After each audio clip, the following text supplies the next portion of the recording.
Without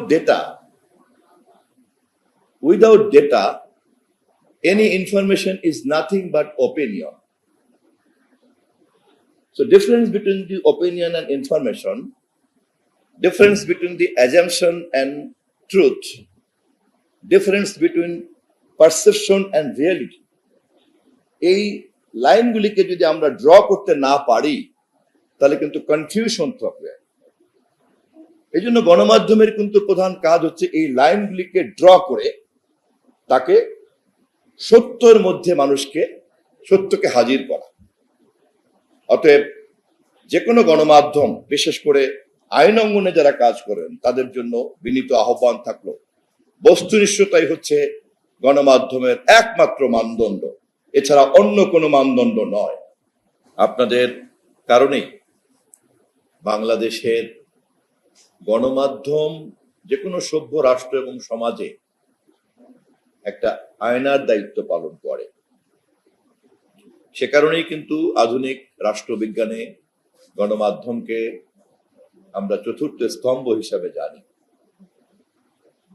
যদিও কোথাও লিখিত পরিতভাবে স্তম্ভ হিসাবে এটা লেখা নাই, কিন্তু সভ্য সমাজে যে কোনো জিনিসকে মানুষের কাছে স্বচ্ছ হিসাবে হাজির করার একটা স্বয়ংক্রিয় পদ্ধতি হচ্ছে গণমাধ্যমের উপস্থিতি। এবং এই গণমাধ্যম যত বেশি নিখুঁতভাবে দায়িত্ব পালন করে তত বেশি মানুষ রাষ্ট্র এবং সমাজের চলমান প্রক্রিয়া সম্পর্কে তার একটি স্বচ্ছ প্রতিফলন, প্রতিবিম্ব আকারে মানুষের মনোজগতের মধ্যে উপস্থাপিত হয়।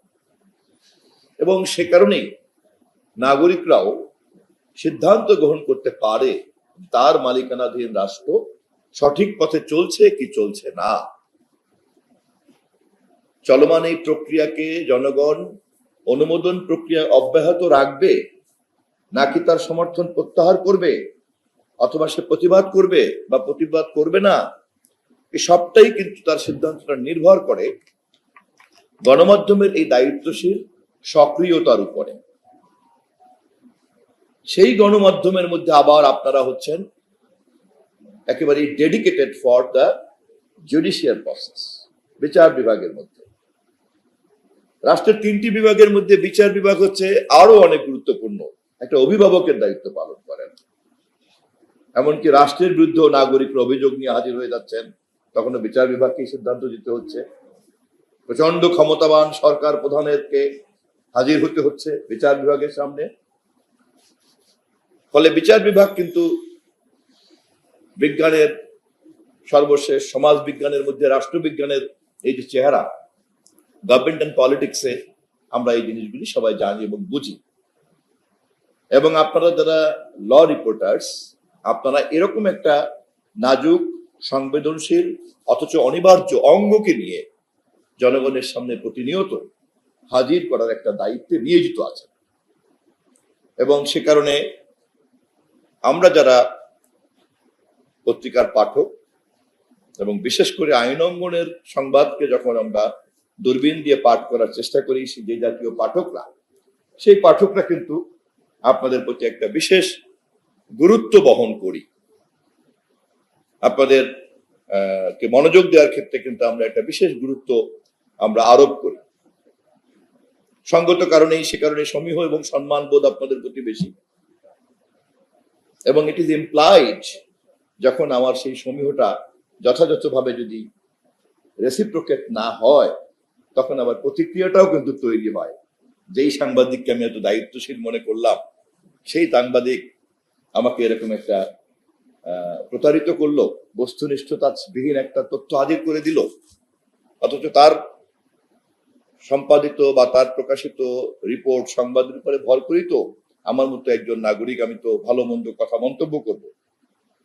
ফলে সঠিক খাতে আমাকে গাইড করতে পারলে আমি নাগরিক হিসাবে যেমন আপনাদের প্রতি কৃতজ্ঞ হই, নির্ভরশীল হয়ে পড়ি, তেমনি আবার কোনো কারণে ব্যত্যয় ঘটলে পরে কিন্তু আমার মধ্যে প্রতিক্রিয়া তৈরি হয় যে গণমাধ্যমের আয়নাটা নিখুঁত না।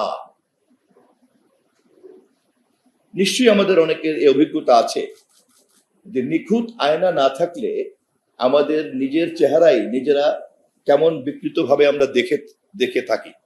নিশ্চয়ই কারো কারো এই অভিজ্ঞতা থাকার কথা, এই প্রজন্মের অবশ্য না থাকার কথা, কারণ এখন অনেক নিখুঁত উৎপাদন হয়। কিন্তু আমরা যারা একটু বয়স্ক, আমাদের এই অভিজ্ঞতা আছে। আয়না যখন নিখুঁত হয় না, তখন নিজের চেহারাটা বাঁকা বাঁকা দেখা যায়, এক চোখ ছোট এক চোখ বড় দেখা যায়। অতএব রাষ্ট্র এবং সমাজের আয়না হিসাবে গণমাধ্যমকে নিখুঁত না করলে রাষ্ট্র এবং সমাজ সম্পর্কে ভুল প্রতিবিম্ব কিন্তু হাজির হবে, এবং সঙ্গত কারণে এই সমাজে নৈরাজ্য তৈরি হয়। সত্য এক জায়গাতে বাস করে এবং বিকৃত তথ্যের উপরে ভর করে কিন্তু নানান রকম সংঘাত সংঘর্ষের মধ্যে কিন্তু সমাজ জড়িয়ে পড়ে। সমাজ বিজ্ঞানী এবং রাষ্ট্রবিজ্ঞানীরা সেই কারণেই কিন্তু গণমাধ্যমকে চতুর্থ স্তম্ভ হিসাবে বিজ্ঞানের এইখানে স্থান দিয়ে রেখেছেন, এবং এটা বহু কালের অর্জিত জ্ঞানের একটা প্রজ্ঞার নির্যাস।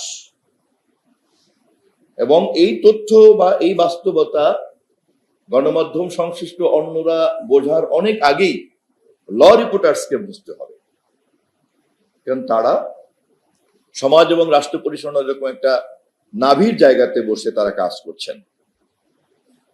আমি নিশ্চিত আমার মতো একজন সাধারণ মানুষ যদি এগুলো বুঝে থাকি, তাহলে আপনাদের মতো বিজ্ঞ সাংবাদিকরা আমার থেকে অনেক বেশি আপনারা বোঝেন, না বোঝার কোনো কারণ নাই। একজন রাজনৈতিক কর্মী হিসেবে আমি শুধুমাত্র এই প্রত্যাশাই আপনাদের সামনে তুলে ধরতে চাই যে আপনাদের দায়িত্বশীলতার উপরে অতীতের অনেক অনেক জনস্বার্থের বিষয় যেমন নির্ভরশীল ছিল, ভবিষ্যতেও আপনাদের দায়িত্বশীলতার উপরেই কিন্তু রাষ্ট্রের অনেক গুরুত্বপূর্ণ ঘটনার মোড় পরিবর্তন ঘটবে, বাক পরিবর্তন ঘটবে, যা যেমন করে অতীতে ঘটেছে।